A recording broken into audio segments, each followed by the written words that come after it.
Friends, Siddharth Bommi சீரியலை பற்றி தான் நம்ம இந்த வீடியோக்குள்ளே பார்க்க போகிறோம். நம்ம வீடியோக்குள்ளே போகிறதுமே நம்ம சேனலுக்கு யாரெல்லாம் சப்ஸ்கிரைப் பண்ணலாம் அவங்களாம் சப்ஸ்கிரைப் பண்ணிக்கிடுங்க. பக்கத்தில் உள்ள பெல் பட்டனை கிளிக் பண்ணிடுங்க. வாங்க வீடியோக்குள்ளே போகலாம். ராணி காட்டுக்குள்ளே 1000 கால் பானையோடு அவங்க போயிட்டுருக்குறாங்க. அப்போ அவங்களுடைய பூஜையை பாதியிலே தடுத்து நிறுத்தணும்னு சொல்லிட்டு மனம் என்னென்னமோ செஞ்சிட்ருக்குறாங்க. ஆனாலும் ராணி நினைக்கிறாங்க, நம்பூதிரி நம்மக்கிட்ட இப்படி இந்த பல சிக்கல்கள் வரும். அதாவது நம்ம வீட்டில் உள்ளவங்க யாராவது உன்னை கூப்பிட்ட மாதிரிக்கே குரல்லாம் கேட்கும். ஆனாலும் நீ திரும்பி பார்த்துடக்கூடாது. அப்படி திரும்பி பார்த்துட்டேன்னா அவ்வளோதான். அதுக்கப்புறம் சித்தார்த்தை நம்மளால் காப்பாற்றவே முடியாது. அதனால நீ யார் என்ன கூப்பிட்டாலும் சரி தான், என் குரல்லையே யாராவது கூப்பிட்டாலும் சரி தான், நீ திரும்பியே பார்த்துடக்கூடாது. நீ பாட்டுக்கு போயிட்டே இருக்கணும் ராணி அப்படின்னு சொன்னது அவங்களுக்கு ஞாபகத்துக்கு வருது. அப்போ சித்தார்த்து கூப்பிடுற மாதிரிக்கே நின்றுட்டு இருக்கவும் அப்போ ராணி நினைக்கிறாங்க, கண்டிப்பாக சித்தார்த்தா இருக்காது, இது எல்லாமே அந்த தீய சக்தியாக தான் இருக்கும், நம்ம திரும்பி பார்க்கக்கூடாது அப்படின்னு சொல்லிட்டு அவங்க போயிட்டு இருக்கிறாங்க. இன்னொரு பக்கம் பார்த்தோம்னா பொம்மையை தான் காட்டுறாங்க. பொம்மி ஒரு 3 அதாவது பூஜை பண்ணி ஒரு 3 பேரை வரவழைக்கிறாங்க. அப்போ அவங்களும் வராங்க. சொல்லும் பொம்மி அப்படிங்கும்போது அப்போ பொம்மி சொல்கிறாங்க, ராணி இந்த மாதிரிக்கு பூஜை பண்ணுறதுக்காக அவள் போயிட்டுருக்கிறா. அவள் பூஜை எந்த விதத்துலையும் தடைப்பற்றக்கூடாது. ஆனால் அந்த முடிகிற வரைக்கும் ராணி என்னை பார்க்கக்கூடாது, நானும் ராணியை பார்க்கக்கூடாது. ஆனால் ராணிக்கு சப்போர்ட்டாக நீங்கள் 3 பேருமே இருக்கணும். அவளுக்கு எந்த வித ஆபத்து வந்துடாமல் நீங்கள் பாதுகாக்கணும் அப்படிங்கவும் உடனே அவங்களும் சரி நீ சொன்ன மாதிரிக்கு நாங்கள் செய்கிறோம் அப்படின்னு சொல்லிட்டு அந்த 3 லேடிங்களும் ராணிக்கு துணையாக அவங்க கிளம்புறாங்க. இன்னொரு பக்கம் பார்த்தோம்னா அங்கே நம்பூதிரியை தான் கட்டுறாங்க. நம்பூதிரி பூஜையை ஸ்டார்ட் பண்ணியிருந்தாங்க. அப்போ சாவித்திரி நினைக்கிறாங்க, இந்த ஸ்டார்ட் பண்ணிட்டீங்களா இந்த பூஜையை, நீங்கள் எப்படி தான் இந்த பூஜையை பண்ணி முடிச்சிருவீங்கன்னு நானும் பார்க்குறேன். ஆனால் போகிற பக்கம் பார்த்தாக்கி இவங்க ஜெயிச்சிருவாங்க போலுக்கு. கண்டிப்பாக இவங்க ஜெயிச்சிடக்கூடாது. எப்படியாவது கமண்டலத்துக்கு ஃபோன் பண்ணி நம்ம பேசலாம், இந்த பூஜையை பாதிலே நிறுத்தணும், அதுக்கு என்ன பண்ணலாம், சரி நம்ம தமிழ்நாட்டை போய் நம்ம ஃபோன் பண்ண சொல்லலாம் அப்படின்னு சொல்லிட்டு சாவித்திரி அங்கேருந்து போகிறாங்க. எங்கே பார்த்தோம்னா அவங்க நம்பூதிரி அன்னலட்சுமியோட ஃபோட்டோவையும் பொம்மையோட ஃபோட்டோவையும் வச்சு அவங்க பூஜை பண்ணதுக்கு ஸ்டார்ட் பண்ணியிருந்தாங்க. அப்போ நம்பூதிரி சொல்கிறாங்க, இந்த பூஜையை நம்ம ஆரம்பிச்சாச்சு, இது முடிகிற வரைக்கும் யாரும் பச்சை தண்ணி கூட நீங்கள் குடிக்கக்கூடாது அப்படின்னு சொல்லவும் அப்போ தாத்தாவும் பாட்டியும் சொல்கிறாங்க, இல்லை நம்பூதிரி நீங்கள் சொன்ன மாதிரிக்கே நாங்கள் கரெக்டாக செய்வோம்.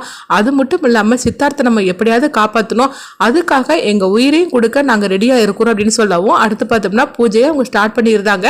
எல்லாருமே அவங்க பூஜையில் கலந்துக்கிட்டு எல்லாருமே அதாவது தண்ணி கூட குடிக்காமல் அந்த பூஜையை ஆரம்பிக்கிறாங்க. அடுத்து இங்கே பார்த்தோம்னா ராணியை தான் காட்டுறாங்க. ராணி தலையில் அந்த பானையை சுமந்துக்கிட்டு போயிட்டு இருக்கிறாங்க. அப்போ மனோவை தான் காட்டுறாங்க. மனோ சொல்கிறாங்க, நான் ஃபஸ்ட்டு ஒரு தீய சக்தியை அனுப்பிவிட்டேன், ஆனாலும் ராணி கொஞ்சம் கூட திரும்பி பார்க்கவே இல்லை.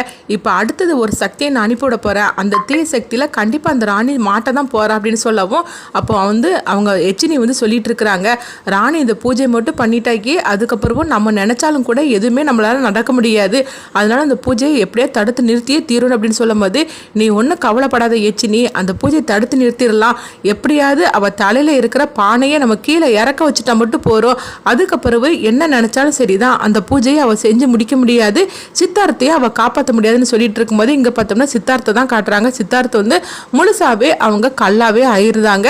இதெல்லாம் பார்த்துட்டு மனம் ரொம்பவே சந்தோஷப்பட்டுட்டு இருக்கிறாங்க.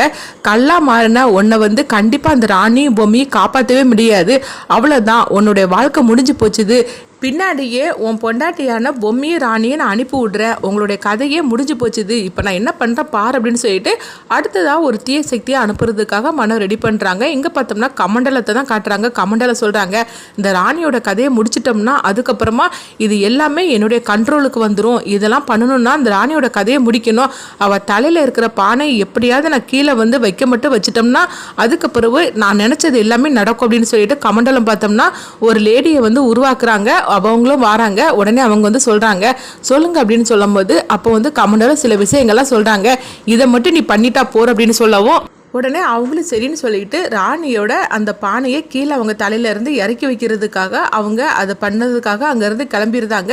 இங்கே பார்த்தோம்னா ராணி ரொம்பவே பதட்டத்தோடு போகிறாங்க. அப்போ ராணி பொம்மையும் அவங்க நம்பூதிரியும் சொன்னதையே அவங்க நினச்சிக்கிட்டே போகிறாங்க, என்ன தீய சக்தி உன்னை தடுத்து நிறுத்தினாலும் சரி தான், நீ திரும்பி பார்த்துடக்கூடாது, அதே மாதிரிக்கும் உன் தலையில் இருக்கிற பானையை நீ கீழே இறக்கி வச்சிடவும் கூடாது, அப்படி இருந்தால் மட்டும்தான் அந்த 5 தீர்த்தம் தண்ணி உன் கைக்கு கிடைக்கும், அந்த தீர்த்தம் தண்ணி உன் கைக்கு கிடைச்சாதான் சித்தார்த்தை காப்பாற்ற முடியும், அதனால எந்த குரல்ல யாரு கூப்பிட்டாலும் சரிதான், நீ திரும்பி பார்த்துடவும் கூடாது, எந்த சூழ்நிலையிலையும் உன் தலையில் இருக்கிற பானையை நீ கீழே இறக்கி வச்சிடவும் கூடாது அப்படின்னு சொல்லிட்டு அவங்க சொன்னது எல்லாமே ராணி வந்து நினச்சிக்கிட்டே போகிறாங்க. ஆனாலும் ராணி வந்து கொஞ்சம் பதட்டத்தோடு தான் போயிட்டு இருக்கிறாங்க.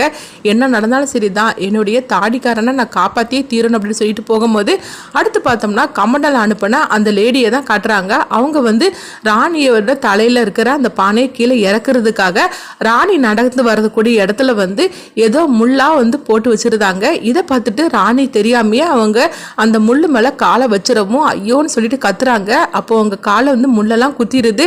அவங்களால நடக்க கூட முடியாமல் ரொம்பவே கஷ்டப்பட்டுட்டு இருக்கிறாங்க. இதை பார்த்துட்டு ரொம்பவே சந்தோஷப்பட்டு அந்த லேடி வந்து சிரிச்சிட்டு இருக்கவும் இப்போ ராணியால் என்னவும் பண்ண முடியல. ஏன்னா அவங்க வயிற்றுல குழந்தையும் வச்சுக்கிட்டு தலையில பானையும் வச்சுக்கிட்டு ராணிக்கு அவங்க காலில் இருக்கிற முள்ளெல்லாம் எடுக்க முடியாமல் அவங்க கஷ்டப்பட்டுட்டு இருக்கிறாங்க.